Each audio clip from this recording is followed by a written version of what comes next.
ಈಗ ನೋಡಪ್ಪ, ನಾನು ಚೀಫ್ ಮಿನಿಸ್ಟರ್ ಬಂದು ಭೇಟಿ ಮಾಡಿದ್ದು. ಇದು ಬಹಳ ಇಂಪಾರ್ಟೆಂಟ್ ಜಂಕ್ಷನ್. ಇಲ್ಲಿಂದನೇ ಪ್ರಾರಂಭ ಆಗೋದು, ಇಲ್ಲಿಂದನೇ ಹೋಗಿ ಎಲ್ಲ ಕಡೆನೂ ಆಗ್ತಾ ಇದೆ.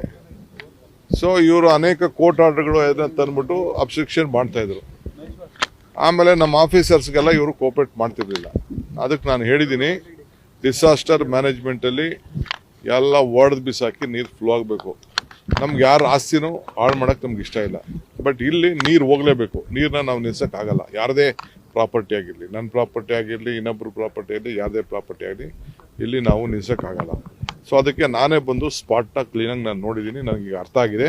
ನನ್ನ ಎದುರುಗಡೆ ಎಲ್ಲರೂ ಒಪ್ಕೊಂಡಿದ್ದಾರೆ ಈಗ. ಸೊ ನಮ್ಮ ಆಫೀಸರ್ಸ್ಗೆ ಇವ್ರ ಹತ್ರ ಕೂತ್ಕೊಂಡು ಮಾತಾಡಿ ಅವ್ರ ಬಿಲ್ಡಿಂಗ್ಗಳನ್ನೇನು ಹೊಡೆದಾಕಕ್ಕೆ ನಮ್ಗೆ ಸದ್ಯಕ್ಕೆ ಇಷ್ಟ ಇಲ್ಲ. ಬಟ್ ನೀರಂತೂ ಹೋಗ್ಬೇಕಲ್ಲ, ನೀರು ಹೋಗೋದಕ್ಕೆ ಅವರು ಸೊಲ್ಯೂಷನ್ ಎಲ್ಲರೂ ಕೊಡಲೇಬೇಕು. ಸೊ ಅದಕ್ಕೆಲ್ಲರೂ ಒಪ್ಕೊಂಡಿದ್ದಾರೆ. ಇನ್ನೊಂದು 2-3 ಪಾಯಿಂಟ್ ಇದೆ. ಆ ಪಾಯಿಂಟ್ನ ನಾನು ನೋಡ್ತೀನಿ.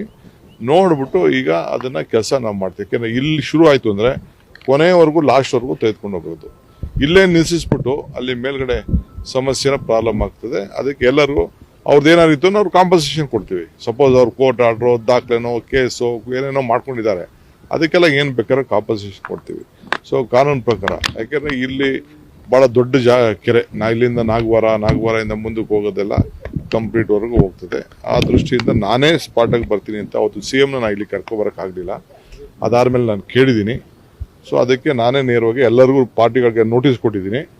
ಅವರೆಲ್ಲ ಇವತ್ತು ಅಟೆಂಡ್ ಆಗಿದ್ದಾರೆ. ಅವ್ರ ಅಭಿಪ್ರಾಯ ಎಲ್ಲ ತಿಳಿಸ್ತಾ ಇದ್ದಾರೆ. ನಿಮ್ಮ ಎದುರುಗಡೆನೂ ಅವ್ರ ಅಭಿಪ್ರಾಯ ತಿಳಿಸಿದ್ದಾರೆ. ಅವ್ರಿಗೂ ಅನ್ಯಾಯ ಮಾಡೋಕೆ ನಮ್ಗೆ ಇಷ್ಟ ಇಲ್ಲ. ಬಟ್ ನೀರು ಮಾತ್ರ ಹೋಗಲೇಬೇಕು. ಆ ತೀರ್ಮಾನ ಮಾಡಿದ್ದೀವಿ. ಎಷ್ಟು ಕಿಲೋಮೀಟರ್ವರೆಗೂ ಮಾಡಬಹುದು ಸರ್ ಒಳಗಡೆ? ಎಲ್ಲೆಲ್ಲಿದೆ ಅಲ್ಲ, ನೀರು ಕಾಲುವೆ ಸುಮ್ಮನೆ ಬೇಕು ಅಂತ ನಂಗೆಲ್ಲ ದೊಡ್ಡದೆಲ್ಲ ಮಾಡೋಕ್ಕಾಗಲ್ಲ. ನೀರು ಎಷ್ಟು ಕೆಪಾಸಿಟಿ ಇದೆ, ನೀರು ಎಷ್ಟು ಹೋಗ್ತದೆ, ಅದನ್ನು ಪರ್ಮನೆಂಟ್ ಸೊಲ್ಯೂಷನ್ಗೆ ನಾವು ವ್ಯವಸ್ಥೆ ಮಾಡ್ತಾ ಇದ್ದೀವಿ. ಯಾಕೆಂದರೆ ಇಲ್ಲೂ ಸುಮಾರು 1 ಲಕ್ಷ ಜನ ಇಲ್ಲಿ ಕೆಲಸ ಮಾಡ್ತಾರೆ. 1 ಲಕ್ಷ ಅದನ್ನು ನಾವು ಗಮನದಲ್ಲಿ ಇಟ್ಕೋಬೇಕು. SEZ ಇದೆ, ಅದನ್ನು ಗಮನದಲ್ಲಿ ಇಟ್ಕೋಬೇಕು. ನಮ್ಮ ಆಫೀಸರ್ಸ್ ಹಿಂದೆ ಪ್ಲಾನ್ ಕೊಟ್ಟಿದ್ದಾರೆ, ಅದು ಗಮನದಲ್ಲಿ ಇಟ್ಕೊಳ್ಬೇಕು. ನೀರು ಹೋಗ್ಬೇಕು, ಅವ್ರ ಆಸ್ತಿಗಳು ಹಾಳಾಗಬಾರ್ದು. ಇದನ್ನೆಲ್ಲ ಗಮನದಲ್ಲಿ ಇಟ್ಕೊಂಡು ತೀರ್ಮಾನ ಮಾಡೋಕ್ಕೆ ಆಫೀಸರ್ಸ್ಗೆ ಅದು ಫುಲ್ ಅಥಾರಿಟಿ ಕೊಟ್ಬಿಟ್ಟಿದ್ದೀವಿ.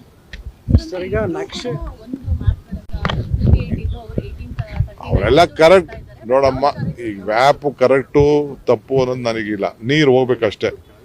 ಮ್ಯಾಪಲ್ಲಿ ನೀರು ಕಾಲುವೆ ಇಲ್ಲದೆ ಹೋದ್ರೂ ನೀರು ಹೋಗಕ್ಕೆ ದಾರಿ ಹುಡುಕ್ಬೇಕು. ದಾರಿ ಅಂತೂ ಹುಡುಕ್ತೀವಿ ಅಷ್ಟೇ.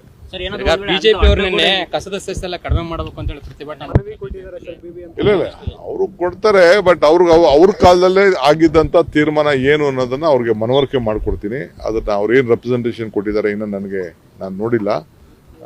ನಮ್ಮ ಆಫೀಸರ್ಸ್ಗೆ ಕೊಟ್ಟಿದ್ದಾರೆ ಅವರು. ಅವ್ರ ಹತ್ರ ಈಗ ಮಾತಾಡ್ಬಿಟ್ಟು ಖಂಡಿತ ನಿಮ್ಮ ಹತ್ರ ರಿಯಾಕ್ಟ್ ಮಾಡ್ತೀನಿ. ನೋಡ್ತೀನಿ. ಅವ್ರಿಗೂ ಗೌರವ ಕೊಡಕ್ಕೆ ಏರ್ಬೇಕು. ನಾನು ಅದನ್ನ ನೋಡ್ತೀನಿ. ಇಂಜಿನಿಯರ್ಗಳು ಪ್ರಮೋಷನ್ ತಗೋಬಿಡ್ತಾರೆ. ಇಲ್ಲಿ ಪ್ರಮೋಷನ್ ತಗೋಬಿಟ್ಟು PWD ಹೋಗೋದು, ಜಿಲ್ಲಾ ಪಂಚಾಯತಿಗೆ ಹೋಗೋದು, ಬೇರೆ ಕಡೆ ಹೋಗೋದು. ಸುಮಾರು ಜನ ಹೊರಟೋಗಿದ್ದಾರೆ. ನಮ್ಮಲ್ಲಿ ಇಂಜಿನಿಯರ್ಸ್ಗಳು ಇಲ್ಲ. ಈಗೆಲ್ಲ ಇಂಥ ಕೆಲಸಕ್ಕೆಲ್ಲ ಎಮರ್ಜೆನ್ಸಿ ನಮ್ಗೆ ಇಂಜಿನಿಯರ್ಗಳು ಬೇಕು. ಅದಕ್ಕೆ ಯಾರನ್ನೂ ರಿಲೀವ್ ಮಾಡಿಬಿಡಿ, ಯಾರನ್ನೂ ಪೋಸ್ಟ್ ಮಾಡಿಬಿಡಿ ಅಂತ ನಾನು ಹೇಳ್ತೇನೆ. ಯಾಕೆಂದ್ರೆ ಕೆಲವು ಸಂದರ್ಭ ಏನಾಗ್ತದೆ ಅಂದ್ರೆ ಮೇಲ್ಗಡೆ ಲೆವೆಲಲ್ಲಿ ಪರ್ಮಿಷನ್ಸ್ ಇದೆ, ನಾನು ಇಲ್ಲ ಅಂತ ಹೇಳೋದಿಲ್ಲ. ಅದಕ್ಕೆ ನಾನು ಹೇಳ್ತಾ ಇದ್ದೀನಿ, ಸುಮಾರು ಇಂಜಿನಿಯರ್ ಇಲಾಖೆಗಳು ನಮ್ಮ MLAಗಳಿಗೆ ನನಗೆ ಪ್ರೆಷರ್ ಹಾಕ್ಬಿಟ್ಟು ಇವನೊಬ್ಬನ್ ಬಿಟ್ಬಿಡಿ, PWD ಬಿಟ್ಬಿಡಿ, ಜಿಲ್ಲಾ ಪಂಚಾಯತಿ ಬಿಟ್ಬಿಡಿ, ಇನ್ನು ಟೌನ್ ಪ್ಲಾನಿಂಗ್ ಕಳಿಸಿ ಅಂತ ಬರೀ ಆಯ್ಕಟ್ಟು ಜಾಗಗಳಿಗೆ ಹೋಗ್ತಾ ಇದ್ದಾರೆ. ನೀರಾವರಿಗೆ ಇಂಜಿನಿಯರ್ಗಳು ಕೆಲಸ ಮಾಡೋಕ್ಕೆ ಬರ್ತಾ ಇಲ್ಲ. ಆ ದೃಷ್ಟಿಯಿಂದ ನಾನು ಯಾರನ್ನೂ ರಿಲೀವ್ ಮಾಡಿಬಿಡಿ, ನನಗೆ ತಿಳಿಸಿದೆ ಅಂತ ಹೇಳಿದ್ದೀನಿ.